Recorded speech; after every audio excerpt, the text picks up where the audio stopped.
taken Ashley House out of the Grand National. Robert Earnshaw therefore loses his national ride, but he's got a good chance here on Dongill, who's won 3 of his 5 races this season. He could finish only 5th at Doncaster last time out, but he would have been closer but for one bad mistake.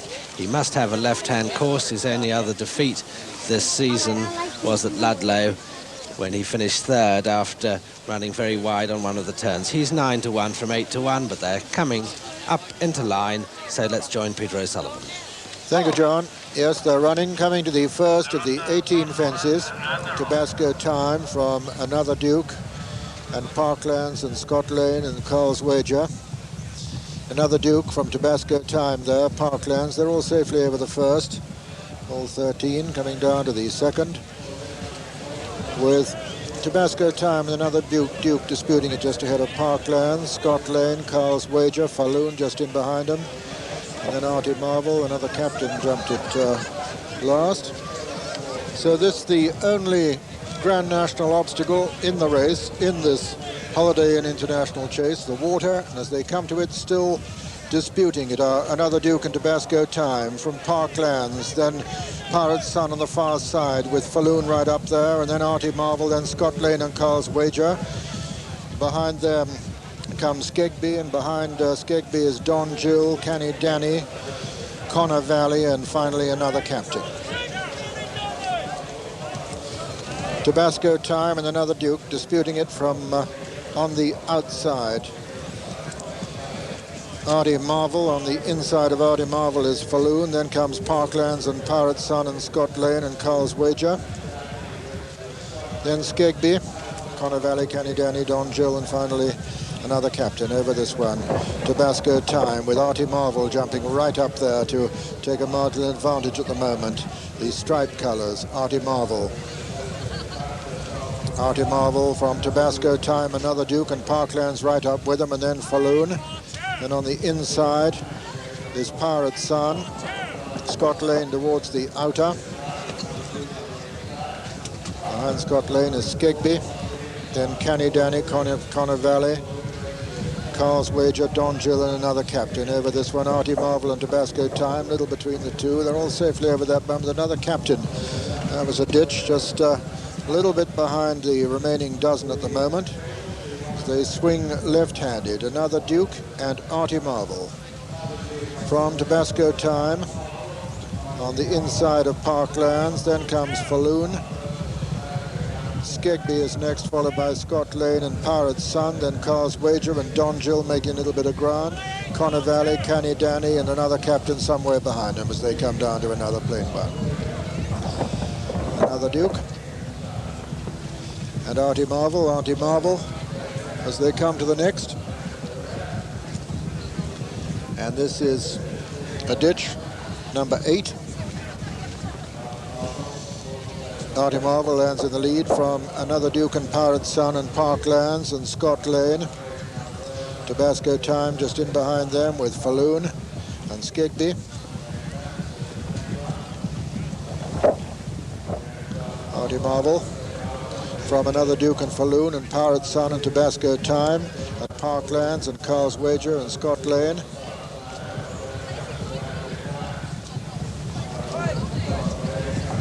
That was the 10th. And now running down to the water for the final time, of course, with Artie Marvel taking him along. Fauloon is second, and then Pirate's Son, and then Another Duke, and behind them closely grouped are Parklands, Don Jill, Tabasco Time, Skegby, Scott Lane, Carl's Wager, Canny Danny, and Connor Valley, and finally Another Captain. So out into the country for another circuit.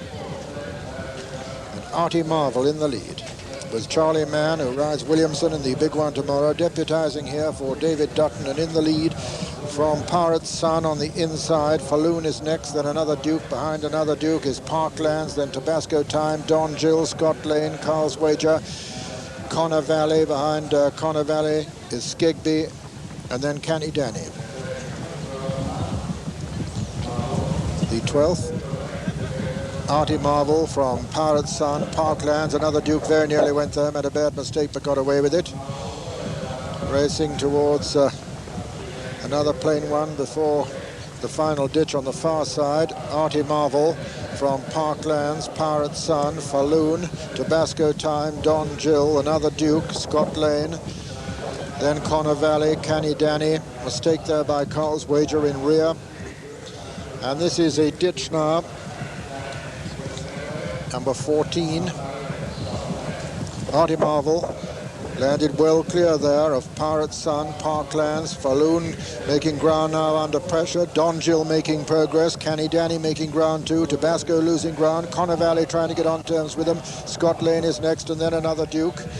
And racing towards the home turn now, and as they do so, it's Artie Marvel in the lead from Fauloon, then Canny Danny and Parklands, and Connor Valley making ground towards the outside, chased by Don Gill, then Pirate Sun, racing now towards the next, another plain one. Artie Marvel lands in the lead from Canny Danny making ground, Fauloon only just in behind him, Connor Valley still making progress too, coming down towards the third last, and as they do so, it's Artie Marvel being pressed by Canny Danny, Fauloon, Don Gill and Connor Valley. Artie Marvel landed in the lead. They made a bad mistake and almost on the floor there, and Fauloon now takes it up. It's Fauloon. Is this going to be another Fulk Walwyn winner? Fauloon over on the far side, pressed by Canny Danny. Coming to the second last, Fauloon and Canny Danny, a little between them. Fauloon on the far side lands just in the lead from Canny Danny. Don Gill still making progress. Connor Valley just in behind him, coming down to the final fence now, and it's Fauloon from Canny Danny and Don Gill at the last fence now, and Fauloon about a length and a half clear of Canny Danny. Fauloon lands in the lead from Canny Danny second, and Don Gill third, and it's Fauloon from Canny Danny and John Gill as they race into the closing stages. Fauloon ridden by Bill Smith from Canny Danny, ridden by Ron O'Leary, and it's going to be another triumph for Fulk Walwyn as Fauloon strides away to win the Holiday Inn International Chase. Fauloon is the winner. Second is Canny Danny, and very close for third, with another captain coming right from the rear to snatch third place, just ahead of another Duke and Parklands and Tabasco Time, and behind them Don Gill, and behind Don Gill was the long-time leader Artie Marvel, and then Connor Valley, and behind Connor Valley Scott Lane, and then finally Pirate Sun. And so the result: first, number 8, Fauloon, owned by Mr. Robert H. Fleekeffer, trained by Fulk Walwyn and ridden by Bill Smith. Second was number 7, Canny Danny, owned by Mr. Peter Norton, trained by Jimmy Fitzgerald and ridden by Ron O'Leary. And third was number 10, another captain, owned by Mr. Andy Scott Jr., trained by Andy Scott and ridden by Andy Stringer. And officially it's a photo for fourth, but there is yet another winner for Fulk Walwyn. Fauloon, the 42nd winner of the season for the Maestro, number 18 for Bill Smith, and Bill Smith and Fulk, of course, represented by Delmos tomorrow, and Fulk also represented by Bona Moment in the big one. Here's how he won the 2:35 here at Aintree, reviewed with Richard Bittner. And they'd been tremendous gallop here. Right, you can see Artie Marvel still in front, but he's about to be joined by Fauloon and also Canny Danny on the outside. Artie Marvel had been jumping fantastically all the way, but this one he just gets slightly close to, stumbles a little bit on landing and forfeits the lead. But you can see Bill Smith's got the rails and he's going for home. At this stage, Canny Danny probably is just a head or neck in front of them as they come to this fence on the Mildmay course. In fact, Fauloon rises first, but you can see Artie Marvel has come to the end of his tether and he's really going backwards in some sort of fashion. But Bill Smith isn't going to wait for them to catch him up, because when you've got a lead like this, you don't want to give it away. We call him the Hailing Island Slapper in the press room, but he doesn't go for a slap as he comes to the last fence. He shortens, he's going to make sure of it. He knows that the horses behind him will be tired because they've gone such a tremendous gallop. But now safely over it with a 2-length advantage, he's going to give nothing away and drives for home now. Fauloon, this horse who's been on the go a long time this season but has looked particularly well in himself, carries a nice bit of condition, runs on really bravely. If you were watching with us on Boxing Day from Wincanton, you'll have seen this horse. In fact, I think we finished coverage before, but he won very easily on that occasion as well. This is Fulk's 6th winner in 3 days, and 3 so far here at the Aintree meeting. What a tremendous performance, and doesn't it augur well for his Grand National chances? But it looks